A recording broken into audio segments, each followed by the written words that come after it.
السلام عليكم ورحمة الله وبركاته. عاملين ايه؟ ان شاء الله تكونوا بخير. النهارده هنعمل فيديو مميز من نوعه، مميز جدا جدا جدا، ويفيد اي حد حابب يزود مستواه الشطرنجي. ازاي تزود مستواك الشطرنجي؟ اتدرب. طب اتدرب على ايه؟ اتدرب ازاي؟ اتدرب فين؟ ده كله هنتكلم عنه النهارده.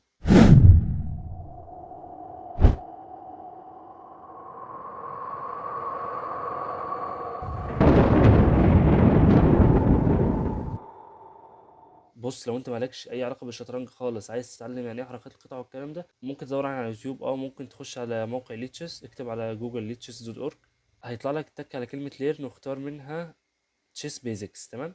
هتلاقي بقى ازاي حركات القطع والكلام ده كله، اتعلم ده كله، خش عليهم وامشي فيهم. وبعدين فاندمنتال، ازاي تعمل بروتكشن كابشر، ازاي تعمل تشيك ميت، الكلام ده كله ادرس ده كله.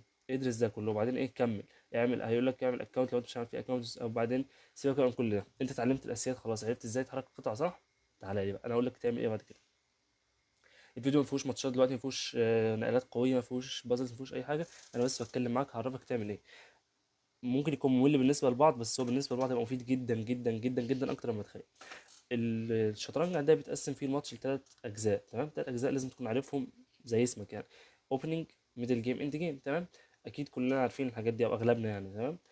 طب انا اركز على ايه اكتر، على الاوبننج ولا ميدل جيم ولا اند جيم؟ اقول لك مفيش حاجه اسمها كده، انا كده بغشك او بضحك عليك لو قلت لك ركز على الاوبننج او ركز على الاند جيم او ركز على الميدل جيم. ما اقدرش اقول لك اجابه واحده قويه وصريحه. انت اكتر واحد عارف الاجابه دي يعني ايه. يعني انا مثلا بلعب الجيم، انا تقييمي مثلا 600، فانا بلعب الجيم بخسر في النقله 17، ما بوصلش اصلا ميدل جيم، ما بشمش حاجه اسمها اند جيم. فانا لازم اعمل ايه؟ لازم اشتغل على الاوبننج عندي، لان الاوبننج كده فيه مشكله، انا كده بعمل افتتاح غلط، يا اما باخد ميت بسرعه يا اما بخسر قطع. يبقى انا لازم اول حاجه اعرف اوبننج. طب ادرس اوبننج ازاي؟ في كتب، ده طبعا احسن اختيار. في ممكن تشوف ماتشات للجراند ماسترز، تمام، تتعلم منها. مثلا ايه؟ انت اول حاجه يعني، انا زمان لما كنت تقييمي تحت 1500 مثلا، كنت بلعب ايه، بجرب اي حاجه دي معايا، بشوف الناس تلعب اي 4 اي 5، اقوم جاي العب اي 4 اي 5، انا مش دارسها، فكنت العبها واخسر بيها.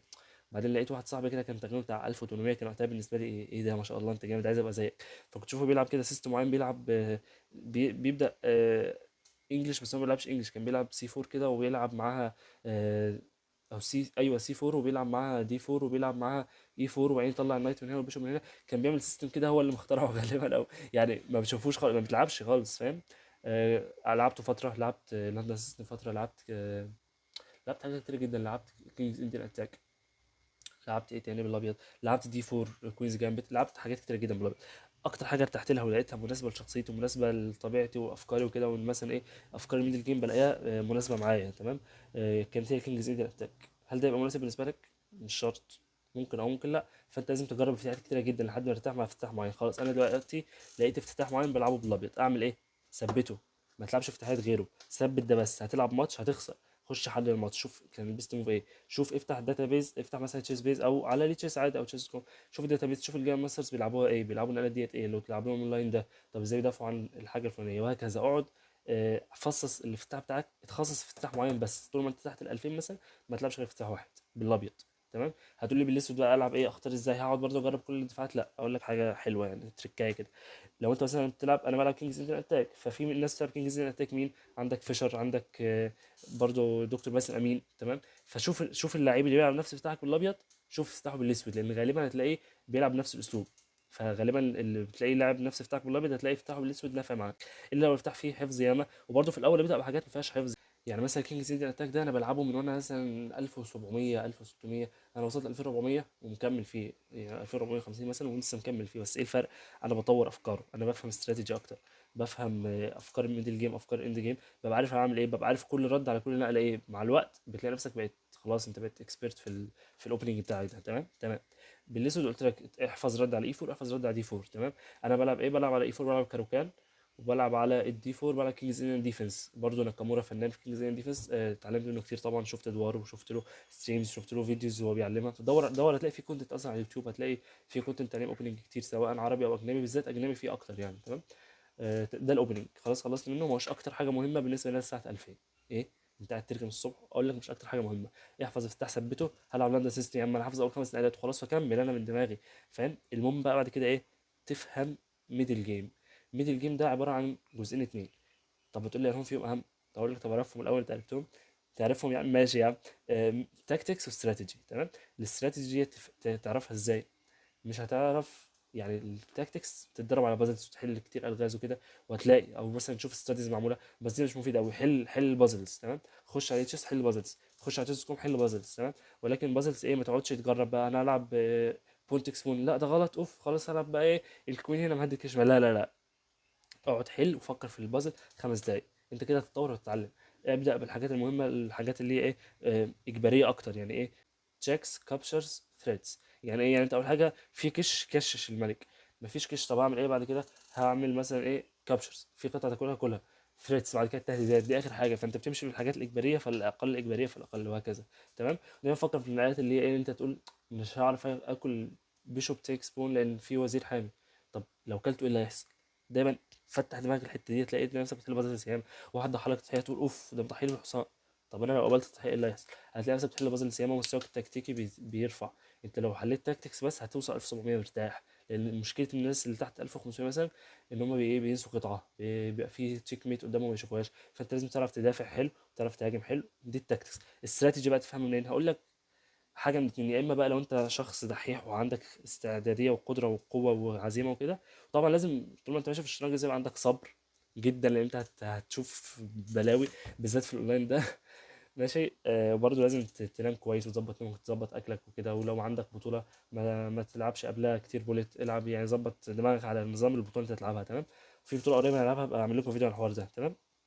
وبرضه حل تاكتكس قبلها كتير، ما تلعبش يبقى قبل، يعني انت عندك بطوله النهارده ما تلعبش قبلها جيم مثلا، قبلها وتقعد تفكر في جيم، ياما لا ما تعملش ده. ريح دماغك خالص وافصل، اشرب كوبايه القهوه قبلها، نام كويس، اعمل رياضه كده، ظبط دماغك. انت كده كده هتكون مذاكر قبلها، تمام. سيبك من الحته دي، نرجع تاني لموضوعنا. برضه حاول تتعلم محتوى تشيس بالانجلش، هيفيدك جدا في مستواك الانجليزي سواء في الدراسه او كده. هتلاقي مستواك في الانجليزي والتواصل مع الناس وكده هتلاقيه اتطور، يعني فاهم قصدي؟ عشان أكون فاهم قصدي. يعني دي حاجة فادتني جدا في الإنجليزي تحديدا. أي حاجة أنت بتحبها حاول تعمل الحاجة ديت بالإنجليزي.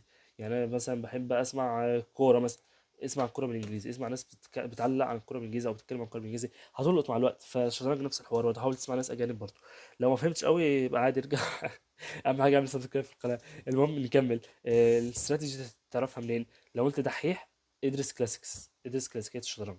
شوف أدوار اللي عمك بوتفينك، بالذات بوتفينك فنان عبقري عبقري عبقري اقسم بالله. ادواره الاستراتيجيه فيه يعني حاجه خيال اقسم بالله يعني، تمام. ممكن مع الوقت يعني انت مثلا بتلعب ايه، انا بلعب كينج زين اتاك، هروح اسمع جيم لدكتور باسم امين وهو بيلعبه، اشوفه ازاي كسب، ايه اللي خلته تكسب، ايه الفكره اللي خلته تكسب، افهم الفكره، افهم دفعه البيضه دي جت ليه، ادرس افكار البونز. يعني مثلا في الكاروكان في عندك ماينورتي اتاك بتلعبه، تمام. طب تبقى انت عارف امتى ده يتلعب، طب امتى ده ما يتلعبش. طب في عندك مثلا ايه جريك جيفت، امتى العبها امتى ما العبهاش، حاجات زي كده لازم تبقى انت فاهم، تبقى انت عارف ايه الاوكتوبوس نايت، تبقى انت عارف امتى الحصان دوت يتحط في مربع يبقى قوي. طب المربع ده ما عادش واحد بادئ فانا احط فيه قطعه، ايه احسن قطعه، طب ايه احسن قطعه تعمل بلوكيد للبدء السالك. الحاجات دي كلها تعرفها بالخبره، وتعرفها ان انت تشوف ماتشات لابطال عالم وجي امس والكلام من ده. والكلاسيكس دي بتيجي بالخبره، وانت تشوف وانت تخسر وتتعلم برضه، تشوف ازاي خصمك، ازاي انا خسرت الماتش ده، انا عملت ايه غلط، كنت المفروض اعمل ايه. تبدا تتعلم استراتيجي بالخبره ومع الوقت والممارسه ومشاهده الماتشات. الاند جيم بقى، الاند جيم ده حوار. وبالنسبه لي يعني انا لو انت قدام تقييمك 1000 1500 اقول لك ادرس اند جيم.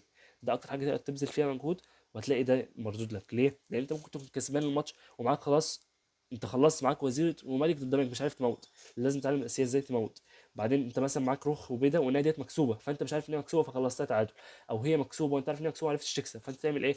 اول حاجه ادرس ثيوريتيكال، ادرس 100 ان جيم يو ماست نو. يا اما ادرس كتاب يا اما تدور على شرح للكورس، وان شاء الله هنحاول ننزل له شرح على القناه. وبعد كده طب تعمل ايه؟ انت عديت 2000 مثلا، ادرس جيم مانيوال بتاع ديفورسكي، تمام. هحط لكم برضه صوره الكتاب هنا.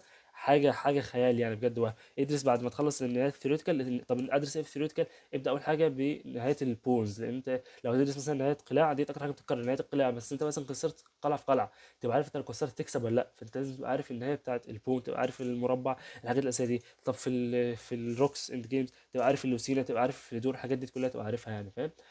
ديت اهم حاجتين، يعني تدرس البونز وتدرس القلاع. انما بقى تدرس ازاي تموت بفيل وحصان، ازاي تموت بفيلين، ده هاكس ما بيجيش ياما يعني، بس مهم برضو اعرف، بس هاكس.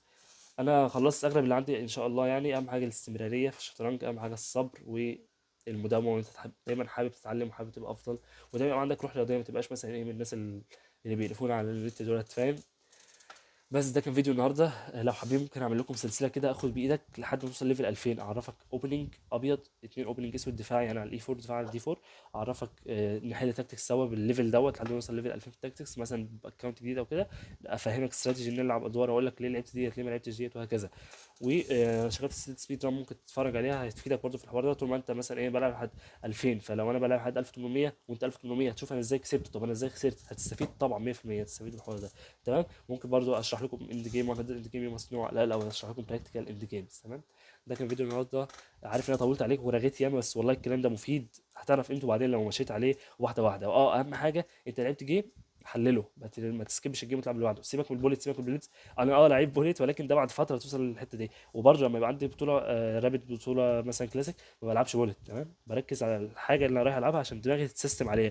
انت عايز تلعب بليتس، العب بسرعه، وفي نفس الوقت حاول تلعب فكر. لو انت عايز تطور وتتعلم اوبننج، العب بانكريمنت، يعني العب مثلا 5 بلس 2 او 3 بلس 2، العب بزياده دايما يعني طول ما انت بتتعلم. يا اما العب 10 وصفر او 15 و10 كده وهكذا، يعني عشان تتعلم مع الوقت وحل الادوار وتتعلم منها وهكذا. سيبك من الترابس، الناس بتقول لك ازاي تعمل مات في 3 ده هطل ما بياكلش عيش. ماشي. ده ياكلك عيش حد مثلا تقييم 900 ولا حاجه. ده كان فيديو النهارده، اتمنى انت استفدت. لو استفدت شارك الفيديو مع حد من اصحابك، اعمل لايك، سيب كومنت، اقترح لنا عايزنا نعمل ايه في المستقبل. سلام.